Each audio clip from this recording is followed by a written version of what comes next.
This is the 8-9 Combo Podcast with Brett McKay and Harry Jones.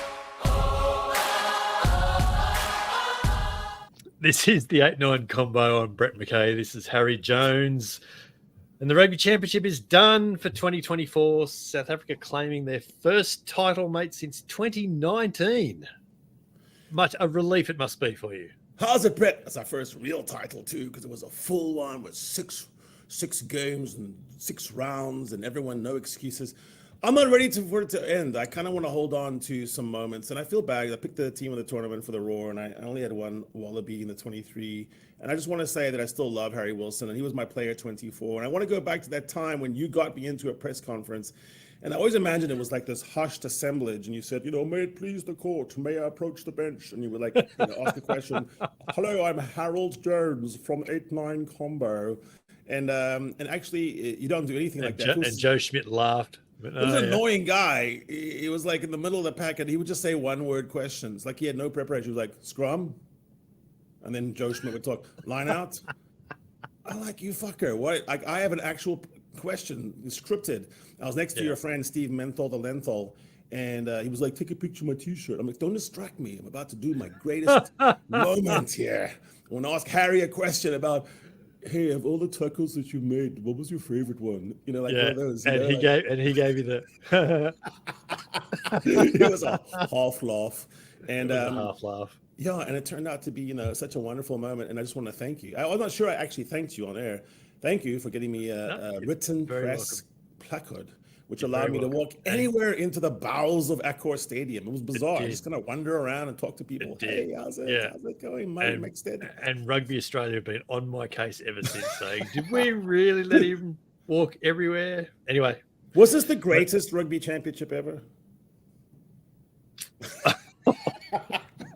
I mean, just because it's such a pretentious name anyway. The Rugby Championship. The Rugby Championship. Maybe. Who knows? It's episode 34 of the 8-9 Combo Rugby Podcast, and we've been brought to you throughout the Rugby Championship by Chasing the Sun 2, the outstanding 5-part all-access series documenting the Springboks' memorable 2023 Rugby World Cup journey. And it is available now to watch on RugbyPass TV worldwide. Just head to rugbypass.tv and sign up for free. Let's get into the rugby week, mate. Cheers and jeers from the weekend. And I have a cheers for you, and I think you'll appreciate this. My cheers is to dominant tackles. And a good dominant tackle, as you well know from when we met on the streets of North Sydney, can stop attackers in their tracks. It can send a message to anyone willing that if you come this way, you too could suffer the fate as the same poor soul who tried his luck post-match in Mbombela. When a ground invader had to be shipped off on a medicab, that is a far more effective deterrent than any fine can be. That man was leveled. He was. He was leveled. I mean, I hope there's going to have to be HIA box for the He was gone. Now. So when I was a young man, we always invaded the pitch. It was de rigueur. It was what was done. And no one really cared. And no one was like, just rooting you on the spot. I'm not sure. We need to actually have a little tackle school for these security guards and talk about like bringing your tacklee safely to ground, because that guy's head whooped, man. It was perfect. Like it's an illegal tackle in the AFL. Got him from behind, head slammed into the ground. But there was a girl in Nelspruit, and let me tell you, if you live in Nelspruit and you're a girl, you got to learn to run really fast. But she was untackleable. Like, she was Ben Smith out there. I mean, the good Ben Smith, not the stupid trolling Ben Smith who needs to get a life. But like the good Ben Smith, he was always looked like you couldn't tackle him. This girl was like, and she actually slipped the guy who ended up tackling the guy. And I think she made him so upset that's why he was so vuss, and then he killed the other guy. Because no one could tackle that girl, the blonde girl. Someone find that girl and sign her up for a lady box. Hang on, what are we talking about? This was one of the ground invaders. The whole pitch, man, was invaded by like 17 people. They're all running pell-mell. And that's why I think the security guard just got the one slow guy, and he just said, I'm going to just completely wax you, man. It's the Darwin theory. It's the Darwin theory, isn't it? Cheers me, mate. Cheers me. Oh, cheers. Cheers to any. Remember how we've been starting each episode with cheers and jeers for 34 episodes so far? Prego, arrivederci, my good man. The people in Buckland that think you have to pick who is the starter and who is the... If there's one thing you've learned from Rassie, Wood, is like, there is no starter, there is no depth chart. It's all just like, it's like, what are those things? Depth charges, where they throw them out into the submarines. Yeah. You know, if you think you own the jersey in Buckland, I mean, there might be a couple of guys, Peter Stiff the toy, but that's the best. But like in general, you know, so who is the field general? Is it Marty Lubbock? Oh, see, he outplayed Andre Pollard. Listen, man, it's a 1-2 punch. It's a 1-2-3 punch. Everyone in the world would like to have a Sasha, Mani, Andre problem. Australia, hello. Could we have some 10s that, you know, gave us some competition? So my jeer is for the people who think in 1987 terms and think there's got to be an incumbent starter and then a reserve who is only on when you're tired. I mean, it's a 23-man game, which means a 28-man game, which means it's a 50-man game. And you've got to find all kinds of depth. Yeah, no, that's a good shout. That's a good shout. With the Springboks wrapping up a dominant Rugby Championship title on the weekend, we've again got the perfect guest to go through it all, and he joins us right after this. Right after this, in fact.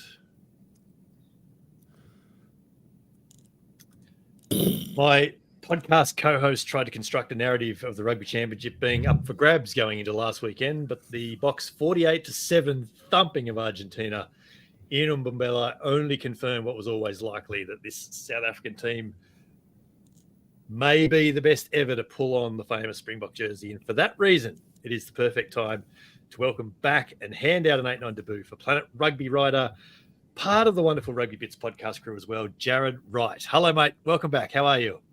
How's it, guys? How's it? Great, thanks, and you. It's always nice to chat some rugby after a title win, Harry. Yes. We've been around, and it's been not so nice.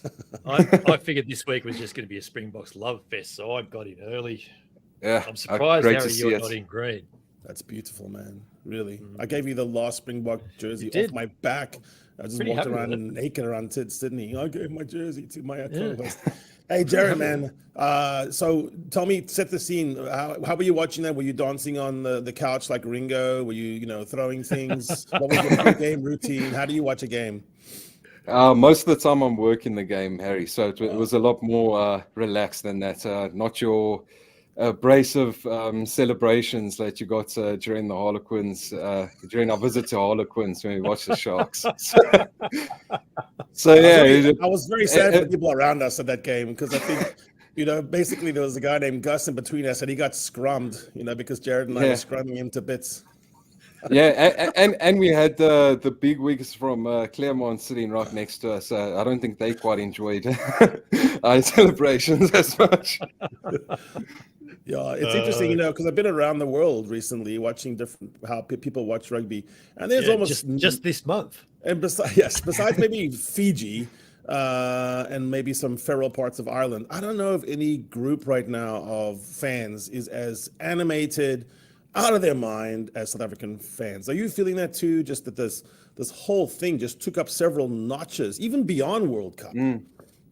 Yeah, I think a lot of it has to do what happened in 2020 when there was no book games right after the World Cup. And I think going back to back, the team being so successful, everyone's just there's a big hype around the Springboks with everything. So, yeah, I think it has gone up a couple of notches, and it's great to see. I mean, the anthems this year in South Africa have been mind-blowing. I feel like I've taught him in the same tweets every week. Glorious anthem, brilliant anthem. It feels from someone looking in from the outside, it feels like Ellis Park tried to set the standard, and then Durban said, well, we can do better than that. And Cape Town said, whoa, no, we can do the best one. And then even Mbombela Stadium on the weekend went pretty bloody hard, and it feels like there's a real game of anthem brinkmanship going on at the moment.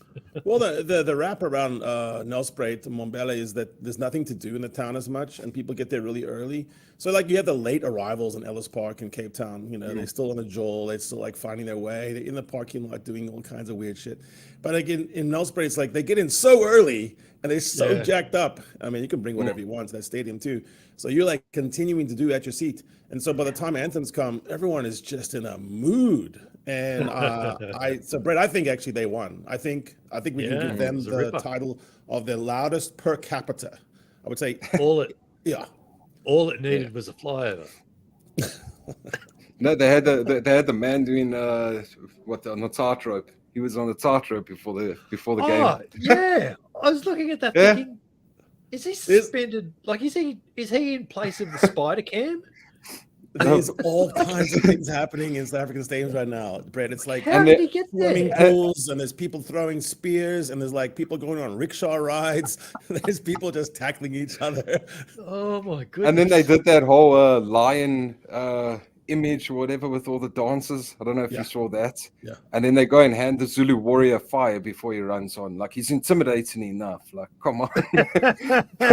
How's that guy not playing rugby somewhere? I mean, He's enormous, man. I love the idea that South African rugby have got a dedicated Zulu warrior that they keep in a very comfortable cupboard, and they pull him out 4 times a year and go, "Here you are, man." Yeah, but you only see him shirtless and all that, and then you saw him actually later on talking to Sia, and he was wearing jeans. I don't know where he buys his jeans, and like a shirt, like it looked preposterously large. Like he was dwarfing Sia. Like, man, get some boots on, play this game. Jared, maybe you should coach him up. You know, you told me that you did coach with some of the players, and one guy in particular, and that's actually where I want to go since we're the 8-9 combo. You worked with Grant Williams, and what occurs to me right now is about 7 or 8 years ago when we talked about Springbok rugby, one of the biggest holes we had in the depth chart was at scrum off and at 9, and it was like, why don't we have any 9s? I think you've solved those problems this year. And literally this year, you couldn't arrange them from 1st to 4th. I don't think so, right? I mean, if you had to, it's just horses for courses. Talk to me about the 9s in South Africa and how Rassie is using them, not just because of the 7-1 sometimes makes them play different positions, but like, how is he actually working with these 9s? And is it Tony Brown, or who do you think is working with these guys? Yeah, I think a lot of it has to do with Tony, but I think the last selection call always comes down to Rassie. So, like, I think we saw Grant on the bench a lot at the start of the international season because he gave that pace and gave that whip like right at the end of matches. And then you've got like the guys that had a bit more control, if I can say that, with Kobus and Faf, like the older, calmer heads. And and then you get Jaden right at the end that sort of brought it all together. And I think his game this past weekend against Argentina was probably the best performance we got out of a 9 this year. And I love the way Grant plays as well. And he finally got his start against New Zealand and took it with both hands. So yeah, it's a very spoiled position. And I think you pretty much can go horses for courses if you need somebody just to pulse it up in the air when we're playing in the Northern Hemisphere. You get Faf de Klerk and Kobus Reinach to do that. And then when everyone's a bit tired, you throw on Grant, or you throw on Morne van der Berg, who didn't get too many opportunities, but he's also pretty much like a Kobus and a Grant's quick, nuggety, called a little bit of a Faf light in South Africa. So. I'm just picturing South African scrum halves updating their LinkedIn page to be positioned scrum half France and the UK. I'm the South African Springbok scrum half in Cape Town. Right. Yeah. With the advent of the different kind of bench compositions, though, it is interesting, because Grant's got that sort of special weapon because he can play a wing and look entirely comfortable. It's not just he's a 9 playing wing for a while. So, is it part of it, before they do the selections, they got to start out with the principle of, what does our bench look like? And so more and more, you almost start with the end. You almost go like, so who's going to be on the pitch in the final 25? And then we work forward from there, or backward from there. Yeah, I think that's pretty much it. Like, if you go in with the 6-2, then you sort of want a Faf that could play 9 and 10, or you have Grant that can play 14 and 9. So yeah, I think versatility in international rugby has just like the value of it has just shot up, and I'd like to say it's the Springboks leading it, but I think a lot of teams have realized how important it can be. And like you go back to the 2015 All Blacks and they had Victor Vito, they would come on and they would have Reed shifting into the second row kind of thing, so they could get an extra back row onto the field. So it's been going on for quite a while. I think Rassie's just turned it up a couple of notches, and where Harry, you'll know, like even more so with someone like Pat Lambie, Francois Steyn, it was always like, what's their best position? Where do we play them? Rassie's like, no, like Doesn't matter. It doesn't matter. Like he's a great player, and we can just fit him in somewhere. Yeah.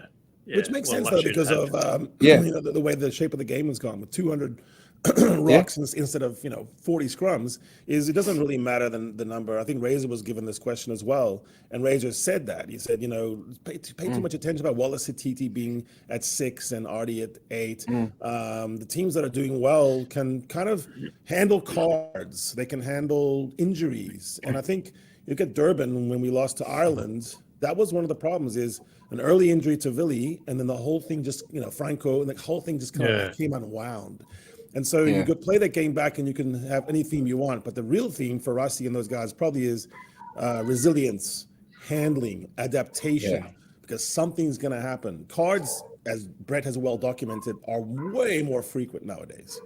No, 100%. And like, I think you saw it in the game in Santiago where we got that yellow card to Kurtley Orange, and then Kobus Ranach was shifting to wing. And although he's like defended in wing and played wing, like it just, because he hasn't racked up as many minutes there, it just came apart. He looked like a scrum half playing wing, mate. Yeah. Exactly that. Yeah. So we haven't really had a chance, Harry, to go through the win on the weekend. 48-7 suggests a pretty dominant score line, and when it was 27-7 at half time, it was already a pretty dominant score line. So was this one of these cases of the Boks knowing what they had to do and it just fell into place very early for them, or was it maybe one step too far for Argentina, who potentially played their final the week before? Well, there's several ways to look at this, I think, and Jared will probably supply a few more. And he has some excellent writing on how this championship went. But I looked at tackles the round before, and I just sort of plotted out on round 5 who made the most tackles. Gajo 14, Montoya 13, Sclavi 15, Rubiola 11, Oviedo 14. So many high tackle counts in the pack, and so when they came up against a really fresh pack, only one player had gone double digits in tackles, Jasper Visa, the week before. So you were facing, fired up Mbanambi, Kulisi, Peter Steff, so there was a mismatch right there. Yeah. And the second thing is there was a lot of really young players in Argentina that hadn't faced what I call the first knockout match of 2024. Like, it was proper. This is it. This is a final, and that's different sauce. And then my final thing would be, I felt like there's more balance in this match than there was in some of the matches of the Boks. The Boks had been sort of toe-to-toe for 50 minutes, then sort of run away with you for the next 20 minutes. And then that final 10, no one scores. Like, it's just shut you down, and Quacha's going everywhere, and Elrich Lowe smacking you. And so it's just kind of nothing, you just ground down to a halt. This match was 27 under the Jaden Mani regime, and then Andre and Kubas come on and they scored 21. And so it's actually really interesting how they never stopped scoring. It just kind of like, Jared, how did you see it? It was just kind of to me one of the most balanced scoring outputs. A little lull in the middle, actually. It kind of got stuck at 27-7, but then Andre comes on and it's a different sauce. Yeah, I think you highlighted a few big things there. Like, I think taking on a Springbok forward pack 1 week is one thing, but then backing it up and being able to make any of those changes. Like, I think the pressure the Springboks were able to put Los Pumas under in the scrums in Mbombela was just enormous. It was enormous. Just from that first one. It's enormous, like, from the outset, wasn't it? Yeah, and once you, like, you've talked about all those tackles that they made last week, and then you put in Flats miles under that as well, and then your first scrum you're getting put into reverse like that. Your legs turn into lead after 15 minutes, and then guys are folding slower. They're getting around the ruck slower. So, yeah, I think Argentina have one front row and there's not much depth underneath it. Like that's one thing that Conspomi has to do. And when the Boks are getting that front row dominance like that, the machine just starts going and going and going. And like you say, there was that lull like early in the second half, and then once they replaced the front row again, then that lull just turned into they just went from second gear into third to fourth, and you carry on like that. But yeah, it was like it was almost a perfect storm. Like losing someone like Marcus Kramer for Argentina is just, I think he's probably their most important forward, and losing him for the second test match, like they just couldn't replicate that kind of power in the pack. It was curious, Harry, that they played musical chairs in the back row again. You know, Gonzalez went to 6. Matera started off the bench. It's like, I don't know. It just sort of Argentina would say the Pumas would say that they've been doing that now for 2 or 3 years under Checa as well. That's true. And so it worked for them. I think that's fair, but I think when you get into quarterfinal, semifinal, final, which is what this felt like, kind of. And it was one stage too many for them. I think maybe you don't. Maybe you stick, because I think there's something about when the pressure is amped up that much and you got a Zulu warrior with a spear like 2 inches from your face. You kind of need Marcus Kramer to look across at Pablo Matera, and then you whatever you have your weird gang signs you can pass between each other. It was a proper battle, and then the battle was over too quickly, and they couldn't find their way back. When you're bringing on props with 4 caps and 1 cap, Jared, for the second line, these tournaments are won. You just look at the World Cup. New Zealand and Springboks could find some sort of fake ceiling and then bust through it and get a new ceiling. Unlike what Johnny Sexton says in his book. No, you found your first fake ceiling, and then we had the second floor to go to. And the Pumas just effed around and found out is like you can have that moment, and then we can take you a little bit deeper. And this is about depth. This is about having props coming on that have been tested and tried. Even Steenekamp with 7 caps is different gravy than bringing on Delgado. Yeah, look good.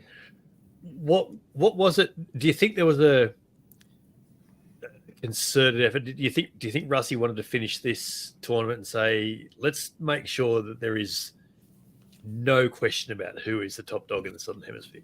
And no, I don't think that was really in question, but let's really lay down a statement here that, resonates up north as well.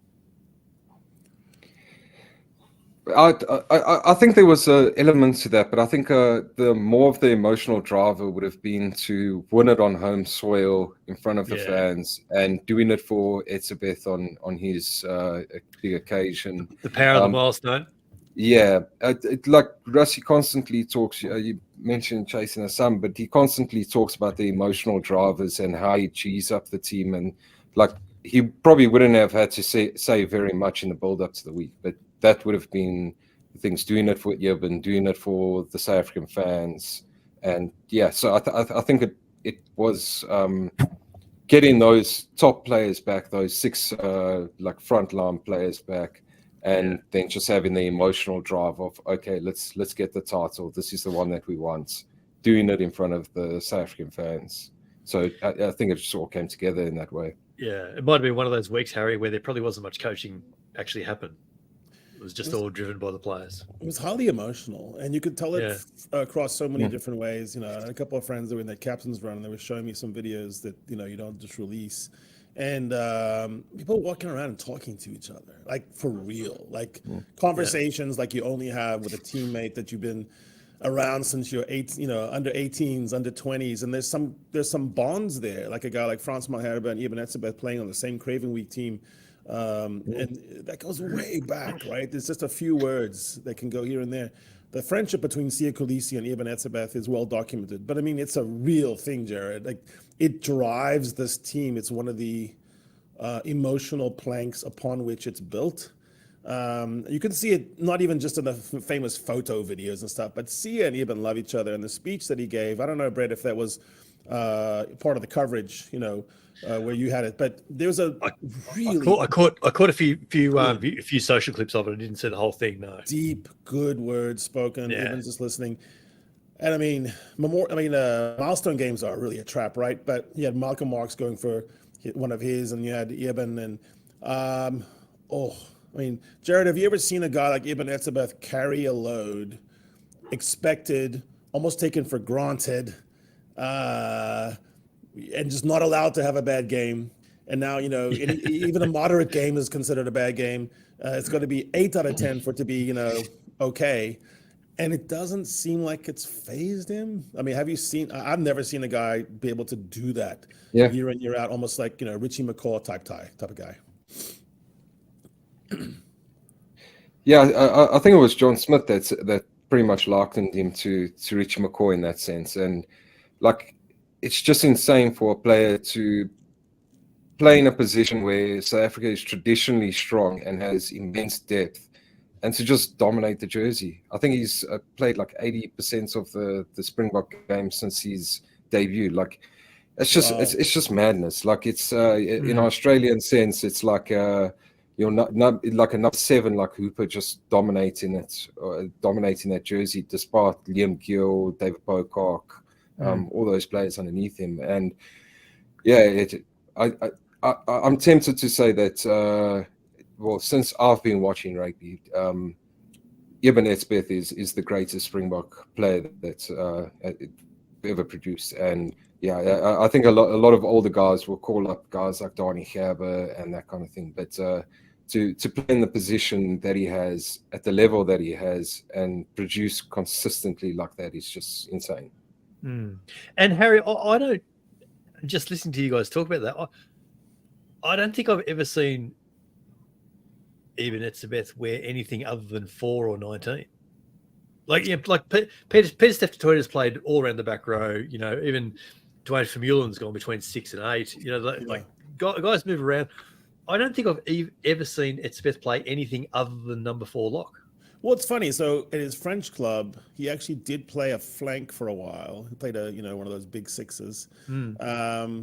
He's plenty mobile. I mean, he played center at schools, I think up until 11th grade. And you can see that when he's in space, he has nimble feet and all that.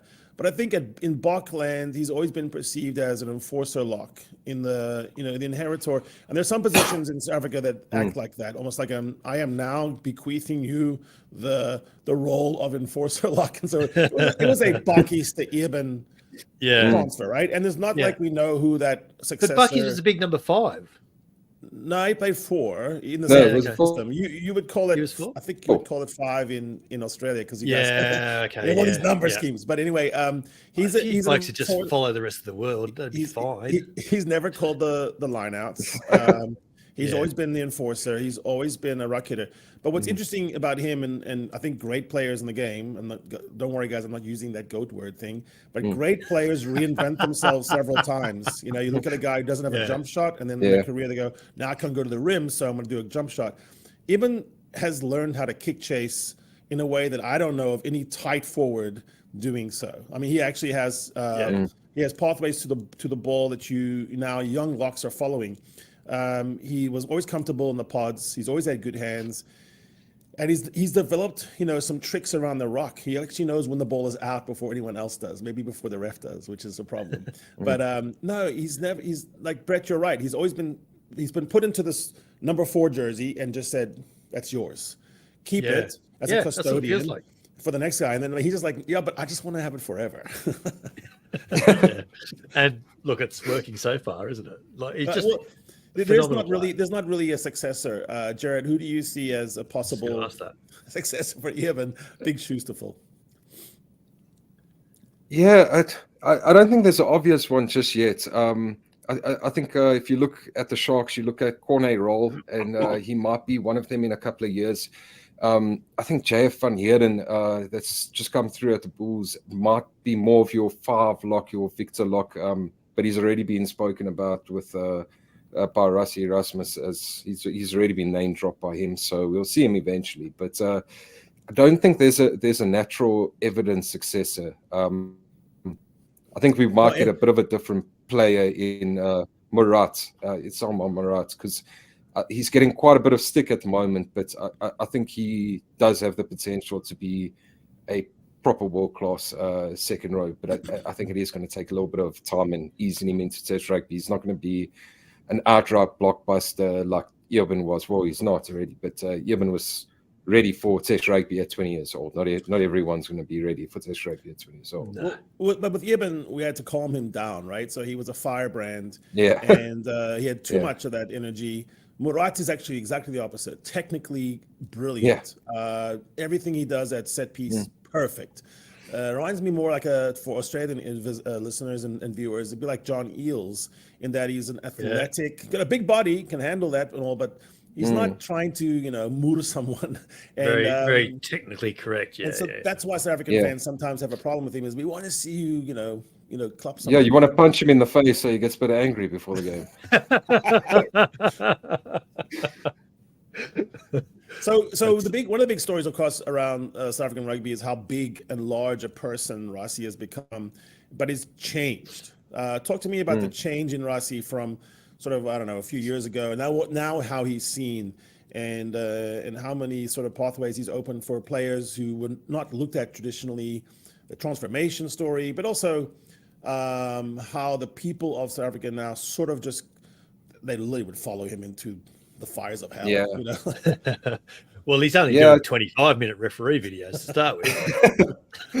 I think Rassie was sort of a loose cannon earlier in his coaching career, and that video is probably one of his last little bit of loose cannonness, if I could put it like that. But he was always seen as a bit of a maverick, and I think a lot of people thought he would be a great Springbok coach, especially what he did with the Stormers and with the Cheetahs and that kind of thing.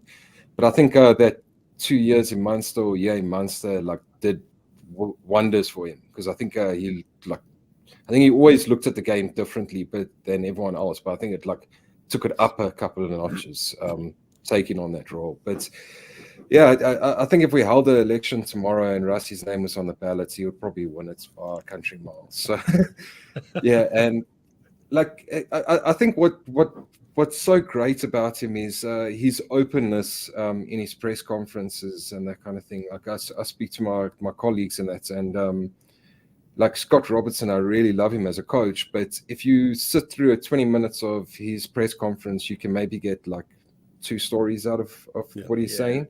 And if Rassie Erasmus does a 15-minute press conference, you could probably get about 5 or 6 articles, and he goes in such depth, and he purposely does hide some things and reveals some things, but he's just so open with what's going on in the team and why he's made decisions. And I think the Chasing the Sun documentaries and that have really allowed people to understand what the Springboks are about and how he's driven them. And that's transformation has always been a bit of a swear word when it comes to South African sports, but he's turned the conversation on that, and he's saying we are tackling it head on. There's we have to hit these targets, and it's my fault if we don't, kind of thing. So it's a really good point about Chasing the Sun. That has again, from someone very much on the outside looking in, that the way he was portrayed and the way he opened up in that series was you can't help but change your perception of him. And he goes from being the gun-shy social media producer to a guy who cares not only for his playing group, but for the impact that his playing group can have on the country. And that's enormous. That's a huge thing. He's a big personality and very complicated, Brett. And what you think you know him, and then there's another level, another layer, as Jared can point out very well. You know, he's a mad genius. Some of it. He'll infuriate you too as a fan. There's times when he'll just drive you crazy, and then you wake up the next day and you go, oh, I love that guy. You know, it's a wild ride. Yeah, no doubt. Yeah. I think he gets a lot of like praise for like his rugby intelligence, but I think a lot of what he is actually his emotional intelligence. And when you hear players talk about it, they do talk about like him being brilliant and spotting things that nobody else can spot, but they do speak about the emotional side more and like how he gets them in the right space. And I think the way he gives guys responsibilities and like constantly change things. I mean, in the second chase in the Sun, he gives they all of a sudden Bongi Mbonambi is like a massive leader in the team. We hadn't seen that before. And then fast forward to this year, and then all of a sudden it's Peter Steph du Toit. Yeah. Who sort of emerged as a bit of a leader in 2023. Yeah. But who's doing all these tricks, Jared? I mean, there's people like catching balls the front of the line out and doing no-look backflips. There's nines throwing into lineouts. Well, what's behind this? Is this a Tony issue or is this someone else? I think Rassie has a new partner in crime. I think Jacques sort of leveled Rassie a little bit and made him a bit calmer. And I think now Tony's like instigating things like, yeah, let's do that. What do you reckon about doing this? Yeah, that's a good shot. I mean, lineouts are such an adventure now. Well, you never know where the ball's going after the catch. But I can't remember when I heard it, but one of the ex-internationals was talking about it, and they were saying, no, it's so great to see players given the opportunity to do that on the field, because it sort of makes you excited, like to go into work every day. Because at the end of the day, it's a privilege to represent your country, but it's still a job. And so if they make it exciting as your job to go in and do that kind of thing, like you're gonna want to perform, and you're gonna want to follow the coaches and that kind of thing, because they're making it interesting and they're making it fun. So of all the newfangled tricks of 2024, what's your favorite? Because my favorite is the catch at the back of the lineup and Jason Dixon throwing it back to the front with a fully folded ball. That's my favorite. What's yours? I think that's the winner, and because it worked as well. And followed closely by doing it again 10 minutes later in the same game. So I think that's the best one. But I would have loved if that no look one worked, because I think there was another peel coming around from that. So I think that first part was going to come around and peel, and Argentina was like, no, we've had enough of that. Yeah, we're just taking everyone out. Taking you out in the air. Kill on. Yeah. That's a good break point there. That's really good. Really good. Guys, did the Rugby Championship finish the way we thought it would for 2024? The final table in the end, I think, is pretty right. South Africa 24, New Zealand 16, Argentina 14, Australia 5. Before we answer that, do one of you two need to feed a dog? Yeah. So sorry about that, Mom. I'm like I told you earlier, I'm actually visiting South Africa, and my parents have just got a rescue dog, and he loves his voice. He's found his new voice. What kind of dog is it? They reckon it's a Labrador cross terrier, but nice. Yeah. I love that. Not quite sure how that one works, but I love that you've had to start that answer with "they reckon it's." That's always a good sign. No, but I think the log's a bit deceiving, Brett. I think going into round 6, there was only 2 teams that had a chance. I mean, obviously it was mathematical for Argentina. No one thought they did, but it didn't feel like New Zealand had made themselves a clear second. So I think before the championship, yes, I had it. South Africa, New Zealand, Argentina, Australia.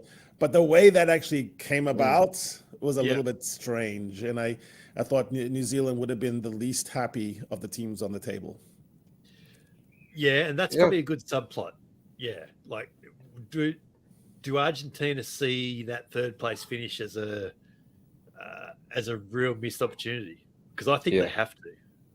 Yeah, I think the game that you have to look back to is the first game against Australia. Yes. Where they pretty much stuffed it right at the end. And I think there will be some anger, especially with that last penalty, with the timing of that last penalty. And if there was time for a restart, and yes, you do get a restart, but you still need to win a penalty or score a try or whatever. But I think that they'll be quite upset that they didn't finish in second place, because they could have quite easily have won this competition. A better performance against New Zealand in the second test, getting over the line in that tight test against Australia, because you saw in the second match that they clearly had the number of the Wallabies, and they just didn't make it count in the first test. Yeah, I think that's the closest change, like in a sliding doors. If you say, so they win that very tight match against Australia, and suddenly that final round is much different. Then you're playing probably a much tighter test. Then you would have got away with saying there's two teams going into this last round who could win. Then that would have carried a bit more weight. Do you think it kind of also illustrated Argentina's want, though? On their day, they are as good as anyone, but they have still got big losses in them. Yeah. Well, they got to get props, man. They've got to fix their scrum. I mean, no scrum, no win. And it's interesting, though, because if you kind of just did a big, broad picture of Argentina in rugby for 100 years, you'd say, talk to me about Argentina. You'd say, the World Cup semifinals. You'd say, scrum. Harder. So how did a culture that produces, I always say this walk around test, you walk around a place and do you see what is the average looking body style? And if you're walking around in Pretoria, you go, oh yeah, there's props here, like the props in Woolworths. When you, and the same thing as Argentina. If you ever been to Argentina and you actually go up into Mendoza area and Salta, there's a lot of big fellows. So I don't know why the 139 kilogram Argentina guy is so weak. I mean, body strength to weight ratio, it's terrible. I mean, Ox crumpled him. And it's something cultural. There's something not happening. I was told by an Argentinian guy that they're not scrumming at all in schools. Yeah, I heard something similar. Yeah, they're not actually embracing the scrum until someone's 16 years old.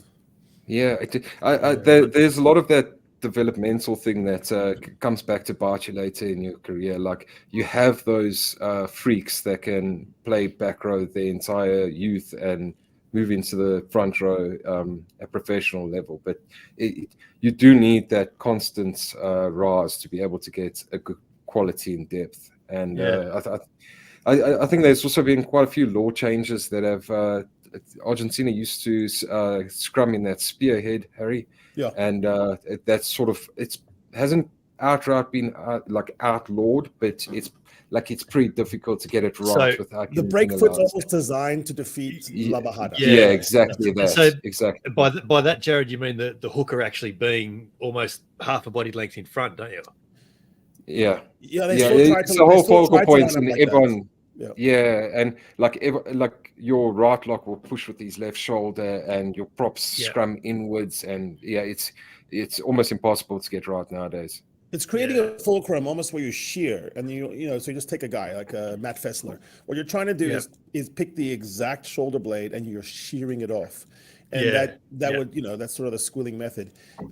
Man, referees get inside that tunnel nowadays before the scrum even convenes. You see them get inside there, and they actually no, we're not going to do this. They're actually, you can see it. They're telling the two hookers to pack there on my chest. Yes. And then I will step back for the props to come in. Yeah, you do see that. We talk about pictures, and then the other referees are telling them the picture they want to see. Yeah. And so Frans Malherbe says he likes that. He's like, thank you. Just tell me what you want to see, and I'll give it to you. Whereas Argentina, and this could get back to the language barrier, sometimes it looks like they're mystified about what's going on out there. But all I know is they're one extra front row away from being a very troublesome team to play. Yeah. That's fair. Yeah, I think they also lost Bello quite early in the competition. Like he was really one of their best scrummagers, and he got sidelined last year. From there, it's a bit of tickets. Yeah. Talk to me about the tournament then. Is it because it sort of feels like the rugby championships at a bit of a crossroads now with New Zealand and South Africa confirming their intent to tour each other. What's the Rugby Championship in 2026 going to look like now? It's going to be single round. No, it's not happening in that year. Is that right? Yeah, essentially. Yeah, it's not happening. So I think the best outcome is that Argentina and Australia pretty much tour each other in those years that happens, and you sort of build a rivalry out of that. And I think there's a lot to work with in that sense. Is this the opportunity to bring? Is this the opportunity to bring Japan and Fiji into some meaningful competition? Yeah. I've literally just thought of that. I don't think that's a bad shot because when was it that South Africa had a quad series, one of the British and Irish Lions series, and I think they brought Samoa, Scotland, and somebody else into the mix. And Italy, and I think they could pretty much do. Yeah, it was something like that. Like that, and I think that can be done in those years as well. Australia can get Fiji, Japan, and throw in Samoa's always like the ugly stepchild of the Pacific nations. Like they do great, but they don't get quite the plaudits that Fiji do. So yeah, I think there's definitely a scope for those kind of competitions, and hosting it in Australia where there are great stadiums, or even hosting it in Argentina to grow the numbers that side. Like I think it's a great opportunity, and one that probably should be explored by Rugby Australia. Yeah, well, and explored by SANZAAR, Harry. Like SANZAAR themselves would need to make sure they're still producing decent tournaments and decent contents in these tour years. So if they're still serious about Japan and Fiji, and we keep being told they are, despite not seeing a lot of evidence to show that, that would seem to be the obvious opportunity, would it not? There'll be a lot more plot twists and new characters in this, but it just feels like we're all in uni and there's like a big pack of friends. They're really, really great friends, but then two people reveal we've been shagging for a while, and it just makes the whole friendship story different for everyone. I don't know how Australia can cope with New Zealand as a friend. They're a weird friend, man. They're like the weirdest friend. You guys are joined at the hip, and then they always just go, we want to play with the Springboks more. It kind of costs a pull over the Rugby Championship. I've always thought it's because the name itself, the Rugby Championship. I always liked it more as Tri-Nations, and I guess we should have gone to like Quad Nations would sound ridiculous. That's true. Okay. Well, so anyway, I still think the idea of keeping it like here's an idea. I don't think this has ever been done before. You could call it the Four Nations. Ooh. Oh yeah, that's what the home nations used to call themselves. That's the joke. And then we just keep doing it. Like we go 4, then 5, then 6, and some point we're the Six Nations at the same time. That'd be funny. Six Nations North and Six Nations South. Our Six Nations is better than your Six Nations. Oh, good. Jared, it's been great, mate, to catch up again. It's always good to hear your thoughts and get your perspectives, and it's been a really enjoyable tournament, I think, from wherever you sit. I think everyone's teams have their own plots and twists and subplots and all that, and obviously South Africa laid out a pretty good framework this year. Yeah, I think so. I think you guys asked the question earlier, is it the best rugby championship that we've ever had? South Africa won it, so maybe. Competitiveness was, I think it was. Like it was close matches between the Springboks and the All Blacks. Australia really put up a good fight against the All Blacks and beat Argentina. There was that terrible result in Argentina as well. But I think on the whole, it's possibly the most entertaining and most competitive rugby championship, full rugby championship that we've had. So, I think it was a great tournament. Just too bad their social media pages are horrendous and didn't make the most of it. That's another chat for another day, definitely. Hey, but I'm worried about the dog. The dog's gone strangely silent, so you better check on that dog. Go and check on that Labrador Terrier thing, mate. Listen, man, I love you, brother. We'll see you soon. Hopefully, I'll see you in London sometime soon, or in Joburg, or wherever the hell you are. Yeah. Yeah. We'll talk to Thanks, you soon, guys. mate. Much love. Cheers. Cheers, man. This is the 8-9 Combo Rugby Podcast with Brett McKay and Harry Jones. And, mate, we've been blessed with the perfect timing again, having Jared back this week. I love Jared. Jared lives, breathes, eats rugby. It's interesting how many. Does. I don't know. Like, he's got to be the highest meme per second contributor on rugby Twitter. It's unbelievable. He must have a team of meme monkeys or something like that working in the background. Oh, I've been around I've seen his group of paparazzi. His group of paparazzi rivals my group of paparazzi. I don't know why I'm speaking Italian this episode, but and your logo it just feels like a logo from the 1955, sort of like La Bella Vita, Our logo. Filmmakers. The 8-9 Combo logo. 8-9 long. Yeah. But anyway, Jared. We've had that all year, right? No, but when it comes on in that little thing it does now, the interregnum, because it flashes. Oh, through, see, we're doing that triggered. for YouTubers. We're YouTubers now. Figurati. And Jared's got like a big pack. He's got acolytes. We were walking from a stadium to a pub, and there were just like throngs following us. Actually, they might not have been following us, but following you or stalking you. Yeah. he's good fun, man. And what I like about him also is that he's really objective. Like, when it comes time to write an article, you don't have to worry about him being one-eyed. He really is trying to do his best. Tells it as it is. Yeah, Yep. No doubt about that. A quick whip around the grounds, mate. Obviously, Rugby Championship round 6 wrapped up on the weekend. We've talked about South Africa and Argentina. New Zealand obviously beat Australia 33-13 as well. Go back and check out our test match post-mortem from Saturday night to hear we said all we want to say on that. After the game. Yeah, I think everything that was said needed to be said, and I don't really think there's anything further to add on that. It was round 2 of the ERC, and the thing I've got written down here is that a certain Italian team, speaking of, Zebre, knocked over Munster. Yeah, there were some curious results. 42-33. Yeah. I saw a lot of people bragging about their picks and their tips and all that, but nobody had that one. No one's picked that. Yeah. I mean, look, Glasgow are on a roll. The Lions are sort of showing a bit of early season form, but Zebre beating Munster I did not have on my dance card this week. No. And I'm just not sure that, I know the Currie Cup didn't really happen this year. It was fictitious. I'm not even sure the ERC's happening now. Something's got to change. I think we need a new coach. I'm sorry. I love you, Dobbo, but we need some new ideas. Stormers got towed up again. It was round 2 of the Premiership in England as well, and there was just the 85 points scored between Bristol and Gloucester. 41-44. That's defence optional game, isn't it? Yeah, well, the whole Premiership had very, very high scores. Yeah, Bath 20 beat Leicester 15. Actually, that's the first time I've seen that score. I'll have to go back and check the replay. That was the only proper game where people did tackle and have defense. The rest of the Premiership was just like, hey, it's early season. Let's all just get a run. Let's just get into it. Round 4 of the top 14 in France. Pau knocked over Stade Francais. Bordeaux knocked over Toulouse 16-12.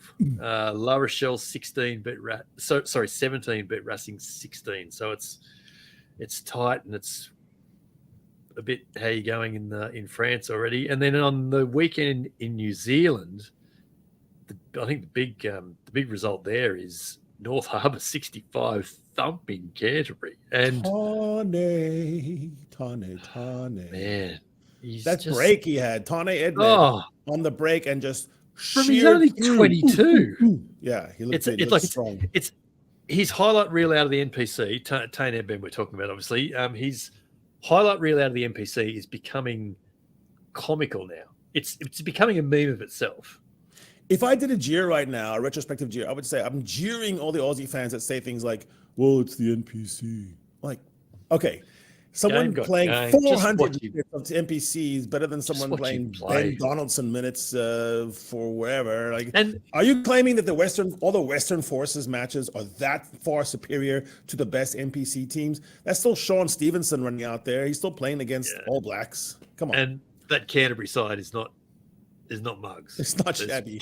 Plenty of blokes who've played a lot of Super Rugby in that Canterbury team. So yeah. And what I like about it is the team, when you can see when people score what the result is, and when Tane scores, and he scores a lot, I mean, his whole team can Everyone's come getting over around and him. mobbing him. Yeah. He's liked, and I think it's important to have people like that. I mean, I'm not talking I about think- him starting tomorrow at the Wallabies, but he's a good squad man. Stick him in there, Joe. Let him tour. Let him go there and tour and play some rugby against some Scots. I think they're in on the meme.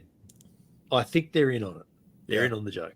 We'll be back with one last games of the week for the Rugby Championship later in the week as we once again consider what have we learned. And the Test match post-mortem will be back come the November Test, the Spring Tour, the Autumn Nation Series, or whatever we're calling it now. So make sure you are all subscribed and following as you need to, and you will not miss a minute.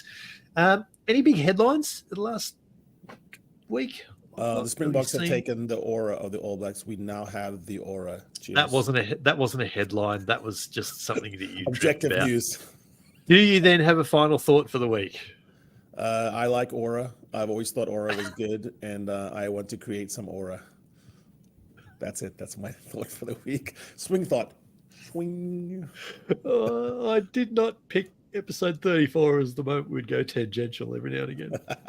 But here we are. We'll then call that episode 34 of the 8-9 Combo done. Do go and check the show notes for the links to the 8-9 Combo on Twitter and on YouTube as well, where you can find video versions of the podcast every week. And leave us a comment over there. We love seeing some of the comments coming through, and we're getting back to them to answer as much as we can. So leave us a comment. We absolutely do see it. Leave us a rating or review wherever you can. And whichever pod platform you are on, make sure you jump into your settings and set your auto download to on as well. Harry and I remain on the socials in our usual places, at Harry Bordy Jones and at BMC Sport. And you'll find links on our socials and in the show notes as well to Harry's written stuff on the Raw, including his team of the Rugby Championship and my weekly Australian column on RugbyPass as well. Don't forget to head to rugbypass.tv, where you can now watch both series of Chasing the Sun, the documentary series celebrating South Africa's back-to-back Rugby World Cup wins in Japan and France. And we are just so pleased that everyone can now go and see Chasing the Sun too. It's a brilliant series, so make sure you sign up for free and watch it wherever you are in the rugby world. This is the 8-9 Combo, the short side set piece combination you didn't realise you needed, coming from the podcast double act you already had. I'm Brett McKay. He's Harry Jones, and we'll be back in your ears in just a few days with another What Have We Learned edition of Games of the Week. Come, but play with us. Cheers. This is the 8-9 Combo Podcast with Brett McKay and Harry Jones.